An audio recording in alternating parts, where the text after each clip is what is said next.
Sponsored by Brilliant. Last week, US President Donald Trump issued an executive order on securing the information and communications technology and services supply chain. It's long, and I'll link to it and everything else relevant in the description.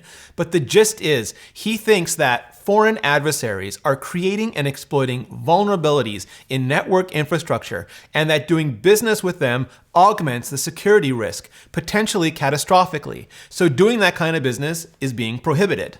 It's general and broad in language, but is widely believed to be very specific in intent to prevent the deployment of Huawei networking infrastructure in the US, including and especially the current 5G rollout. Huawei, which US intelligence has accused of being a front end for Chinese intelligence, a way to get backdoors into the carriers and bugs into the hands of the American people, which US law enforcement has accused of violating intellectual property rights and stealing the technology of American companies, and which the Trump administration is engaged in an ongoing, volatile and unpredictable set of trade negotiations, if not quite yet on the cusp of an actual trade war. In the immediate aftermath, we've already seen Google suspend some of its business with Huawei, including working with them on future Android updates and device certifications, though it's been clarified that Google Play and Play Protect will keep working on existing devices, and the US Commerce Department has granted a temporary license for Huawei to operate existing networks and provide software updates to existing devices. Just this very morning, we've also seen ARM, the company that owns the intellectual property behind all the chipsets used in all the phones, including those made by Qualcomm, Apple, Samsung, and yes, Huawei, tell their staff to stop working with Huawei on future silicon projects. Huawei also uses ARM IP for their server chips, which means it hits their networking business as well. And, if that persists, might be a damn sight harder to work around than even Android. Huawei has also put out a series of statements on its contributions towards everything from Android to 5G, and its commitment to existing implementations and customers. So, is this really about protecting the security of the United States of America, hurting the viability of China's premier technology company? Both? And what, if anything, could or would China do to retaliate against the American tech company with the most exposure in China? In other words, Apple. To help all of us figure out exactly what's happening here, I've got industry analyst and TechPinions founder Ben Beharin on the line, live from Silicon Valley. So hit subscribe, squash that bell gizmo so you don't miss any upcoming videos, and then let's dive deep. I'm Rene Ritchie, and this is Vector. Thank you so much for joining me, Ben. So I guess, let's start things off. Let me ask you this. Huawei makes everything from handsets you use to make calls and access the internet to the infrastructure carriers use to handle all of the packets, all the data that provide those services. So is this a multifaceted issue? Like, should we be looking at the infrastructure and the handset separately? Or is all of that just a distraction and it's really about one thing, Huawei? Or I guess Huawei as a manifestation of US-China policy? Yeah. So I think that my take on this is it's actually more relevant to the infrastructure. I don't think this really has anything to do with handsets, but the reality is Huawei. And so whatever implications to the business come with the infrastructure side, it's going to impact the handset business. So, if it was that they were worried about handsets, then they would crack down on Vivo, on Oppo, even TCL, like companies that compete here, and they're not. So I think it shows you it wasn't really an issue with the handsets. It's more about the United States saying we will not buy any infrastructure from Huawei for telecommunications because of the worries that we have from a national security level. So it's really about that, but the sanction then gets placed on Huawei as a whole, which impacts the handset business, which is really, really bad for them at a global landscape. So that's what the issue is, and we can talk about why all of that dropped and kind of the political game of throning that I think is happening here. But the reality is this was purely about concerns for the networking infrastructure side of the business, not the handset side of the business. So previously, the focus seemed to be on preventing Huawei infrastructure from being sold into and deployed in the US, and encouraging allied countries to similarly avoid or even roll back using Huawei in their rollouts. I guess primarily 5G at this point. But now we're talking about the US preventing companies like Google, Microsoft, Intel, and Qualcomm from selling out to China. Is that a change in the overall strategy or just an escalation in the tactics? Yeah, and if you recall, we had a similar situation with ZTE. ZTE had had basically done some deals with Iran or was selling to Iran. And so because of that, we put them on the state list, and then Micron and Qualcomm and everybody couldn't then sell to ZTE. And so we worked all of that out, right? This is not that different from that situation in that now American companies cannot work with them because of the position. But even though, like we talked about, the reasoning is different than the reasoning that we had this issue with ZTE. But it really does come down to once our country, the U.S., not your country, the peaceful of Canada, but my country decided that they're basically blacklisted and they're on our do not touch list. It just basically forbid then any of our companies to provide them with technology, or they run the risk of being sanctioned or hit penalties, and they're not going to do that. So the implications of this are far and wide, but you're already seeing, Broadcom, Xilinx, memory providers that they used here. To some degree, Qualcomm, even though Huawei doesn't use a lot of Qualcomm chips because they make their own silicon. Obviously, Intel, they ship their notebooks based on Intel, and so that's now kaput. So you can see how this is impacting them from a business level now outside of China, and even to some cases where they were competing in China, which with the notebook. So it's a sanction, is I guess how I look at it, and it's a technology sanction. I guess that's essentially right. We're not cutting them off from food, we're cutting them off from technology, and in this case, a number of core technologies that they use for their global business. Now, at this point, is there any way to tell how much of all of this stems from genuine, legitimate security concerns that the Chinese government is using its connections or influence over Huawei to, for example, compel backdoors into U.S. carriers or the handsets sold to U.S. citizens? And how much is just leverage on the part of the ongoing trade dispute? Are the two being conflated? Should they be? Well, I think on the networking side, and I know that there's other parts of Europe that do lots of business with Huawei on the networking side, but there's also some that are very conscious. There are companies or countries out there in Europe that are still conscious and don't buy from Huawei just because they're concerned. Now, there's never been any details, right, or confirmation that we really have anything to be worried about with regard to Huawei.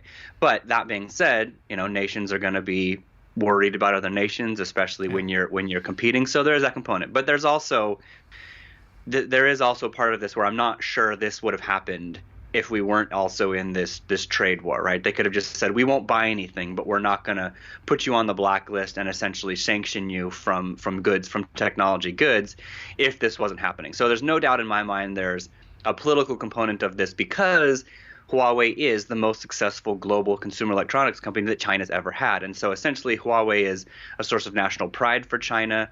They're the crown jewel technologically. So by sanctioning them, we're hurting what is a portion of their national pride, and a company that's growing and competing on a global basis. And we have, by the Trump administration, by nature of this, has actually hurt their global business.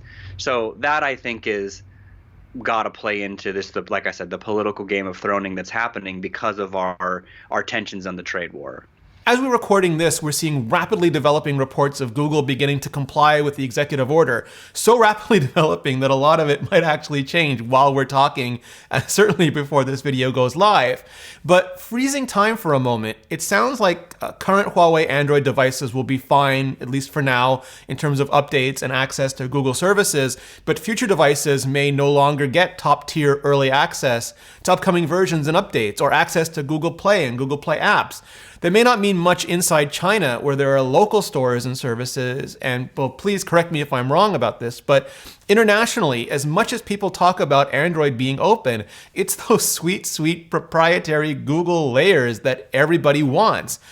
So how does this affect Huawei globally? How does this affect Huawei globally? If you're a customer in Spain, right, and you're looking for a mid-range phone, and the most of Huawei's sales globally are not the premium end, right? They sell a lot of premium phones in China. They do not sell a lot of premium phones outside of the United States. They sell mid-range, very value-centric phones. Okay, so now that consumer is cautious, right? They're already, this isn't like, they don't look at the way that we do from a techie standpoint. They just want the best bang for their dollar on a budget. And so you put yourself in one of those consumer shoes, and you hear they've just lost access to Android, and you might can think twice about buying a Huawei phone right now, even if it's still supported, when there's a good LG or a good Oppo or a good Samsung that's competitively priced, same sort of specs and features right next to them. So I think the reality is it's going to hurt them right now because of the perception of what's happening. But then no doubt, if they don't have a Play Store, they're certainly not using their Android fork globally to compete. It's just not going to work, right? They're trying to grow in India. Absolutely a 100% Google services environment. They're trying to grow in other parts of Europe. And so that's where you're right. You need Google services outside of China. It's its own thing. That doesn't work. It's tried and failed in the rest of the world, and you have to have Google's layer. So that, by nature, that hurts them to compete, on a global landscape too. What if, worst case scenario, Huawei loses access to Google for a significant amount of time? Let's even say permanently. There are rumors that they have their own operating system in development as like a backup plan, but it's hard to see how they'd fill in the Play Store and services gaps, especially internationally. So that doesn't seem like it would solve any problem for now or the foreseeable future, would it? It solves no problem. I mean, again, this has been tried, right? Years ago, we talked about Android forks and whether or not the Android store would work. We had this conversation when Xiaomi was trying to go to India, and the Xiaomi was like, nope, you got to 100% have Google services to compete in India. So we're a happy Google partner. And it's just the reality, right? The Play Store dominates. You've got, just the nature of the landscape for the Play Store. There's no competition for any skinned version of Android that Huawei can bring. It just won't work. Now, I have to imagine they're going to have to try. I mean, if this does not get worked out, what do, right? You can't just stop selling phones, so they'll try. And, you could technically sideload the Play Store. So it's ugly, but like I said, their global customer base is not one who will do that. So that's my bigger concern, is that if this doesn't get worked out, it's going to hurt their global handset business. I don't see any way around that. Is there any cause for concern? Maybe not for Google because of the reasons you've already outlined, but for Microsoft, for example, if they lose the ability to sell Windows in China, or to Huawei or any Chinese manufacturer for any length of time? I mean, I think the reality is, yes, to some degree, Microsoft. I mean, Microsoft is, Windows is a pretty big, healthy installed base there. But for a long time, China's used bootleg copies. So if at the end of the day they're using spin-offs of that software, it's not the end of the world, but certainly Microsoft's not going to want, right, that reality. Yeah. So there are some ways that, again, I think China could say, all right, fine, you can't use that. But again, with something like Windows, and even with stuff around Apple, there would be cultural repercussions for something like that, because their country is growing in a lot of different areas, not just with phones, but Windows PCs are doing well there, PC gaming is doing really well there. So and that's a global thing. That's not a Chinese thing. And so you tell your citizens all of a sudden you can't play games with people on the global scene anymore. I just don't think they're going to be okay with that. So that's why I say, again, there's a delicate balance there that the Chinese government has to balance. And again, I just don't know how much more they can reasonably do before they really run some issues with their people getting just fed up with the Communist Party. Okay, so retaliation. There's been a lot of, I don't know how to properly classify it, speculation that with the US going after Huawei like this, China could turn around and go after Apple in the same, or at least a similar way. Yeah, I mean, this has come up so many times, throughout the years, not just relative to this particular conversation, but I still struggle with this because we've done analysis. I've read multiple economic analysis of, Shenzhen and Guangdong and places where Apple manufactures, and they're just such a large portion of those cities' income. China really hurts themselves. I mean, we're talking multiple percentage of GDP to those cities from Apple manufacturing. So China really hurts themselves if they cut off Apple in any way or hurt their global supply. Now, it might come to that. I mean, you kind of carry these things out, right, to their worst case scenarios. Qualcomm does a lot of business in China. They have a lot of licensees with Chinese companies and those that use their parts, acquire their licenses. So that could impact, right, Qualcomm, another company who is having some success there. But between those two companies, you have a huge success within local China and deep intertwined relationships with the country and down it to a local level. So, while it could come to that, like I said, I'm skeptical because they would be in a real bad spot economically if they did try to sanction Apple in some way. But you're right. That's one of the only things they can do in retaliation. They don't have a lot of options. That's certainly the most interesting one because of what Apple represents and financially. But again, I think it's weird situation where they're actual hugely beneficial to the Chinese economy at the same time. If China doesn't go after Apple's manufacturing, could they still go after Apple's sales apparatus? We've already seen how the Chinese market can impact Apple's business, especially the iPhone business. So would putting pressure there work or still end up hurting China as much as harming Apple? It's certainly the hybrid. I mean, I think the reality is Apple would probably just take the margin hit, and so there's going to be some business pain. That would be what I think Apple would do, not sell devices for more expensive. I think, you've probably covered this before, but I think we've hit the price threshold, so Apple knows they're just not charging anymore. So I think they just take the margin hit. That will hurt their business, so that's kind of the compromise. But again, if iPhone sales go down and volumes aren't the same and they start not filling up fabs of factory, that's jobs laid off in China. It's not a good scenario for China. And you keep coming back, like every book I've read about China and the culture there and just even about the political system is really the economy is the last thing that the Communist Party has. I think if that goes to crap, they really lose a lot of their power and they run the risk of uprising and a whole slew of other things that could go really bad. So I think they would teeter on with playing with some very dangerous fire if they risk the economy in any certain way. And I think we're already reaching to that point. And again, right, I think the trade war part of this is that the Trump administration is not backing down, right? That they're stubborn and ignorant in many ways, and they're not backing down. And I think they think that our economy, our tech companies, whatever, can endure more pain than China can. And so this is really just a waiting game. And that's roughly what I think we're in. Again, I think things could still get worse in a couple of areas. Tariffs, like you said, Apple taking margin hits, other businesses taking in terms of device sales. But again, it's a short list of things that China can do before they keep shooting themselves in the foot because they've set themselves up, right, as a global manufacturing powerhouse. So really, any pain in global sales really does hurt their underlying infrastructure.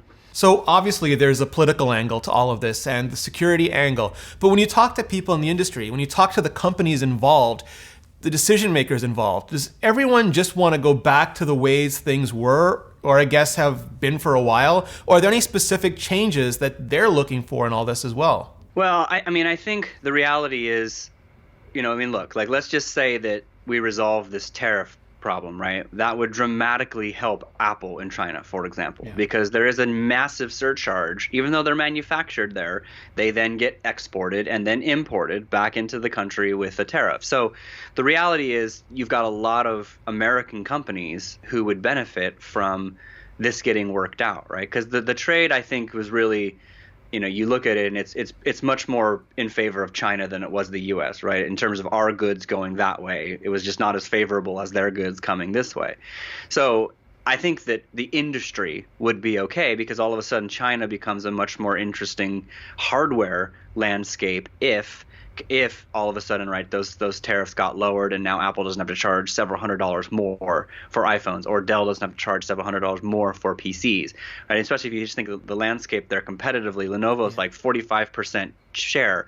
Our American PC OEMs have not really been terribly competitive over there because of the increase of price and Lenovo's ability to keep their costs low because they're a Chinese company. So it opens up, right? The industry-wise opens up China as a market that it hasn't been a market before for hardware. So I think there's things there that play in their favor. But I think the reality is you don't want to ever be in this kind of trade war for too long because the implications on goods just gets hurt and then consumers get hurt. So I think everyone's hoping for a fair resolution, but more so I think American companies think it would be a good thing if we didn't have quite the high tariffs to do business in China. Hey, thank you so much, Ben. I really appreciate it. Yeah, my pleasure. You can find Ben at Ben Beharan on Twitter and read all of his industry analysis on techpinions.com. And if you're interested in the industry and don't know how to get started, check out Brilliant. Brilliant offers dozens of interactive courses, including ones on algorithms and machine learning, that you explore on your commute while traveling or just about anywhere, even offline. Download any of their dozens of interactive courses through the mobile app, and you'll be able to solve fascinating problems in math, science, and computer science, no matter where you are or how spotty your internet connection is. What's particularly awesome about Brilliant is that all of these courses are totally interactive. Just check out the one on using logic to eliminate the possibilities and look for symmetry can significantly reduce the number of options in a problem. It's full of balloons and presents. Yeah, presents. So if you want to support Vector and get unlimited access to all of Brilliant's in-depth math and science courses, you can head on over to brilliant.org/vector and get 20% off their annual premium subscription. Thanks, Brilliant. Thanks to all of you. So this could all be over today, tomorrow, later this week, next week, or it could simmer on for weeks or months, maybe even years. Neither the US government nor Huawei exist in a bubble either. There are other governments around the world, each of which will have to decide how they want to handle the structural, economical, and security implications of doing or not doing business with Huawei and other Chinese technology companies. It's not just a hot mess, it's an incredibly unpredictable one. So hit like, hit subscribe, it really helps out the channel, and then hit up the comments and let me know, what would you do if you ran the US government? Or if you ran Huawei? How would you handle all of this, and how would you like to see it all resolved? Thank you so much for watching, and see you next video.